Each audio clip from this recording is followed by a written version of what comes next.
It happened in real time. Daytime television, bright lights, 5 women, 1 table, and millions of eyes watching from living rooms, break rooms, cell phones. But no one expected the moment that would come next. Not the crew. Not the audience. Not even Meghan Markle. She came on The View to promote a foundation. To talk about mothers. To share something good. But what she got was a confrontation. Not from tabloids. Not from internet trolls. But from across the table. From Whoopi Goldberg. It started as a question. Then a tone. Then a shift in energy that you could feel through the screen. And by the end of the segment, Meghan Duchess' mother, survivor, was in tears. Real ones. Silent ones. The kind that don't fall because of words, but because of what they carry. Don't know. One expected it, but it happened. And it changed everything.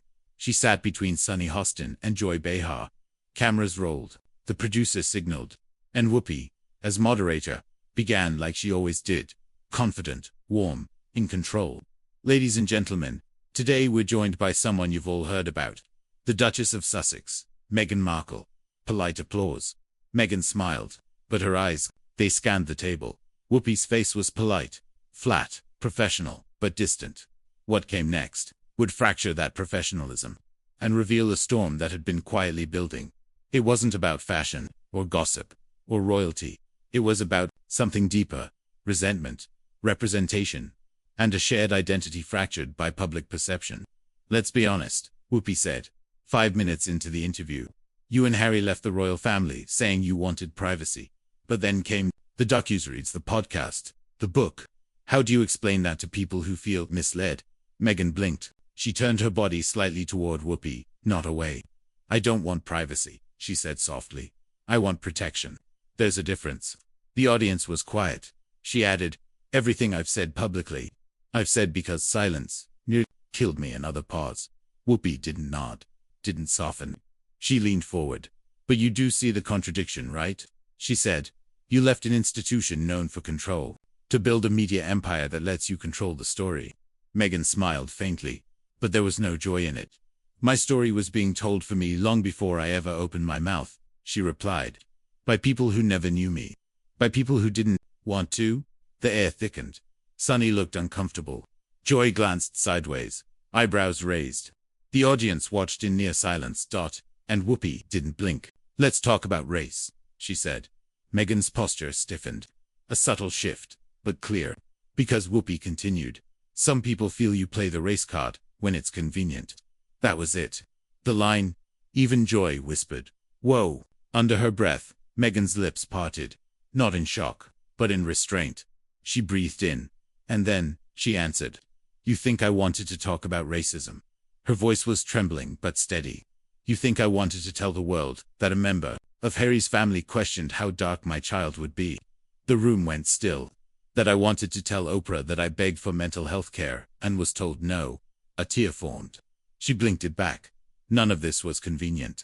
None of this made my life easier. It cost me everything I thought I knew. She turned slightly, not away from Whoopi, but toward the audience. I speak because when I didn't, they crushed me. Silence. And then, Whoopi said something that shattered the table.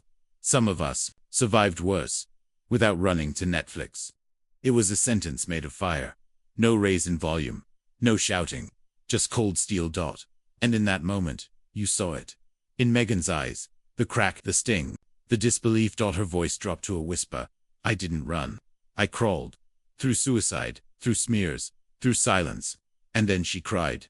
One tear, falling, quiet. And the audience didn't clap, didn't react. They just watched. Because this wasn't daytime TV anymore. It was something else, something far too real. The moment Meghan cried, the studio changed. The audience froze. Producers behind the scenes tensed. Even the stage lighting felt harsher. Colder, like it was no longer just for television, but interrogation.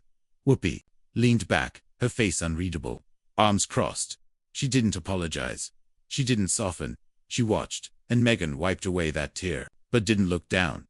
She stayed upright, stayed present, even in her pain. Joy Behar finally spoke up. We've all been through things, she said gently, her voice low.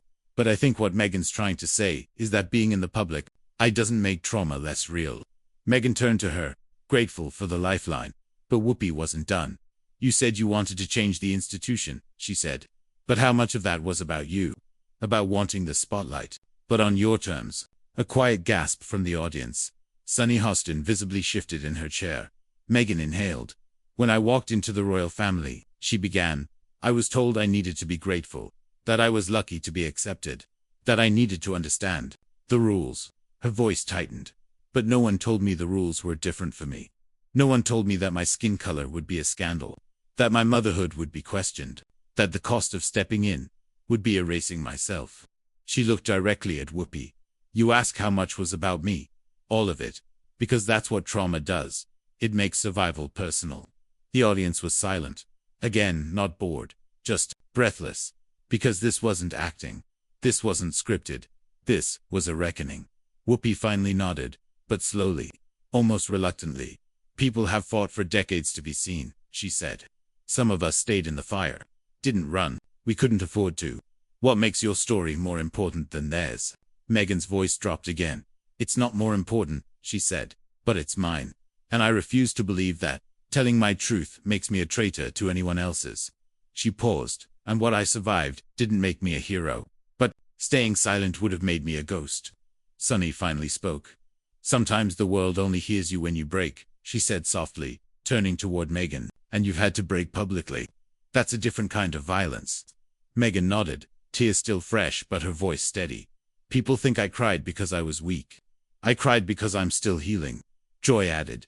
Isn't that what strength really looks like? And yet, Whoopi looked unconvinced. Not hostile, but hard. Steel behind the eyes.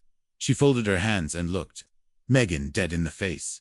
Do you think just maybe you've used pain to build a brand? That question hit the table like a brick. Everyone froze. Meghan didn't blink. Pain built me, she answered. A long silence. Then she said, more quietly, the brand came later. And it only exists because no one protected me when it mattered. The room remained still. No applause. No interjections. Just that moment. Sitting heavy on everyone's chest. Then without warning, Whoopi leaned forward again. You talk about being silenced, she said. But here you are. Everywhere. Book deals. Documentaries. Headlines. Meghan's response came like a wave, gentle, but unyielding. There's a difference between being silenced and not being heard. I was screaming, and no one was listening. Joy looked away. Sunny blinked hard. Sarah N., quiet until now, finally whispered, do you ever wish you'd stayed quiet? Meghan took a long breath. I wish I didn't have to speak. I wish the world didn't need a woman to bleed in public, just to believe she was ever wounded. The table went silent again. Even Whoopi seemed quieter. Something had shifted. Not a truce, but something close to recognition. In the control room, a producer whispered into the headset, we have to wrap this in 2 minutes. You want a commercial break? But no one at the table moved. They knew this wasn't about the show anymore. This was about something bigger than airtime, more complicated than ratings. This was a conversation that had never fully happened. Between generations of women who carried pain differently, who processed identity through different lenses, who had each been burned by systems in different ways. And now, those stories were colliding. Live. Meghan looked at Whoopi. Really. Looked at her. There wasn't anger in her expression. There was ache, respect, even. I know you've survived things I'll never understand, Meghan said. I watched you when I was a girl. You made me feel seen. A beat. And maybe that's why this hurts. Whoopi didn't reply right away. She just stared, like she wasn't sure how to process the moment. Then, quietly, being seen isn't the same as being understood. Meghan nodded. I know. The camera kept rolling. And for the first time all segment, there was no moderator, no power dynamic. Just two women. One who fought from within the system. One who broke away from it. Both bruised. Both still standing. The tension had settled into something stranger. Not rage. Not peace. Something like exhaustion. Two women icons in their own right sat, facing each other across a glass table. Still micked, still on air, but no longer playing for the audience. The show wasn't happening to them anymore. It was about them. Meghan leaned back slightly. Her voice softened. I grew up watching women like you, she said. Black women, fierce women. Women who wouldn't flinch, even when the world tried to burn them. A faint smile touched Whoopi's lips, but only for a second. Meghan continued. Thought if I was strong enough, poised enough, Maybe I'd be accepted. Maybe I'd belong. She looked down at her hands. I didn't realize that even when you do everything right, some people still don't want you at the table. They want you quiet, decorative, controlled. Joy whispered, that part. And that's when Whoopi finally spoke quietly, but with purpose. You think I don't know what it's like to be told I'm too loud, too opinionated, too black, not black enough. To this, to that. She stared straight at Meghan. I've lived it. Decades of it. You think you're the only one who's been dragged through the mud? Meghan shook her head. No, I think you know it better than I ever could. Whoopi's eyes narrowed. Then why does it feel like your story erases the rest of ours, like your pain is the only one that counts? Meghan exhaled deep, broken, unfiltered. It's not. It never was. But when I finally spoke, no one listened until it became dramatic. She paused, then added, I wasn't trying to erase anyone. I was just trying not to disappear myself. A silence fell again, deeper this time. Thicker, not cold, but sacred. Meghan looked at the audience, then back at the women around the table. When I was pregnant with Archie, she said, I'd lie awake most nights wondering if I'd survive long enough to see his face. The room stopped breathing. I was in a palace, surrounded by wealth, press teams, protocols, and I've never felt more alone. Her hands trembled slightly in her lap. And the worst part was, I couldn't say it out loud. Because if I did, it would be seen as betrayal. Sarah N. swallowed hard. Sunny leaned forward, visibly emotional. Joy looked away. Meghan turned back to Whoopi. You said people stayed in the fire. But what if the fire was designed to burn you slowly and make you thank it for the warmth? The line landed heavy. Whoopi stared at her, eyes unreadable. Then, quietly, you think we didn't feel that too? Meghan nodded. I think you felt it earlier. Longer. And the fact that you're still here, that matters. A pause. But I also think that sometimes survivors can forget how painful it is to just begin. Whoopi leaned back, silent. The tension now wasn't weaponized. It was reflective. Real. To women. Both scorched by different kinds of public fire. One old, one new. Both raw. Then Sunny spoke. I don't think this is about one woman's pain overshadowing another's, she said. It's about how few spaces exist where we're even allowed to speak it. She turned to Whoopi, voice firm. We ask women like Meghan to survive quietly. And when they speak, we accuse them of making it about themselves. And to Meghan, gently. And we ask women like Whoopi to be strong for so long. They forget. They're allowed to feel tired too. The audience exhaled together. One long breath. Whoopi closed her eyes for a moment. When she opened them, her voice had softened. You know, she said, when I came into this business, nobody wanted me on TV. Not with this voice, this skin, these opinions. She pointed to herself. They said, you'll scare the viewers. You're not digestible. She laughed bitterly. And they were right. I wasn't. She looked at Meghan. So when I see someone new come in, getting the covers, the contracts, the clicks, it's hard not to feel like the road was suddenly paved when we had to walk it barefoot. Meghan nodded slowly. I can understand that. But I didn't pave it. I just bled on it too. Their eyes locked. For the first time, there was no challenge in it, only recognition. Whoopi looked down, her voice barely above a whisper. Maybe I was too hard on you. Meghan's voice cracked.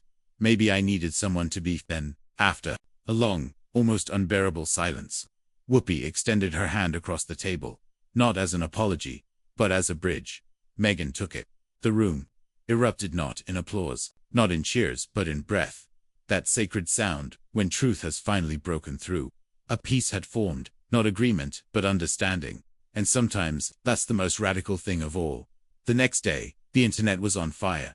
Clips of Meghan, wiping away tears. Whoopi's steely expression. The handshake. One moment replayed everywhere. You said people stayed in the fire. But what if the fire was designed to burn you slowly and make you thank it for the warmth? Millions watched. Millions debated. Was it a takedown, a misunderstanding, a moment of truth? Some called it another Meghan meltdown. Others, they called it a reckoning. Whoopi V's. Meghan # the view goes too far. # we hear you, Meghan. # black women speaking it. Trended for days. But beneath the headlines, something deeper stirred. Women, especially black women, began to speak in new ways. Not louder, just more honestly. On TikTok, A single post from a young creator went viral. Meghan didn't cry because she lost. She cried because she finally said it out loud. That video got 6 million views in 24 hours. The next week, The View issued no official statement, no apology, no retraction. But Whoopi did say something unexpected off-script. Eyes locked with the camera. I've said a lot of things over the years, and I've survived a lot of fires. But what I saw last week reminded me. Just because you've been burned before doesn't mean someone else's flame doesn't hurt too. It wasn't an apology, but it was human. And sometimes that's more honest than PR. Meghan. She didn't post a response. No tweet, no video, no carefully crafted message. She disappeared for a few days. And when she reappeared, it wasn't in a gown or on a red carpet. It was at a domestic violence shelter. No cameras, no press. Just her. Listening. One volunteer said, she didn't say much. But when she looked at you, it felt like she understood everything you didn't know how to say. In Montecito, someone close to Meghan leaked a letter, private one. Not to Whoopi, but to herself. It read, I didn't break on television. I broke long before that. But that table gave me the space to name it. Even if it wasn't safe. Even if it wasn't welcomed. Even if it made them uncomfortable. Especially then. They say strong women don't cry. But maybe we cry because we're still strong. Even after everything.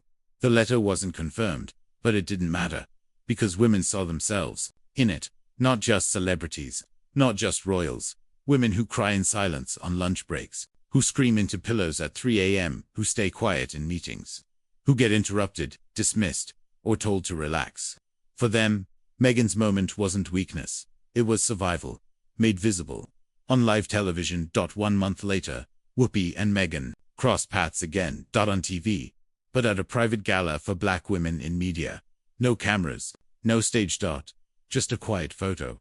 The two standing beside each other. No grins. No tension. Just dignity. Two women, still standing. People asked if they'd spoken again. Neither said, but someone who attended whispered. They didn't have to. That day, on The View, that was the conversation. And what happened on that stage, it never disappeared. It got studied, replayed, analyzed. College students wrote essays. Therapists referenced it in sessions. Women quoted it in speeches. Not because it was perfect, but because it was real, messy, complicated, unrehearsed. A clash between generations. Between survival modes. Between two women, both scarred by the same systems, just in different ways. In the end, there was no villain. No victory. Just a moment that asked, what does it mean to be heard, to be strong, to be soft, to cry on national television, and still hold your ground? For Meghan, that answer came not in applause, not in vindication. In this, she didn't walk off. She stayed, she cried, and still, she stayed.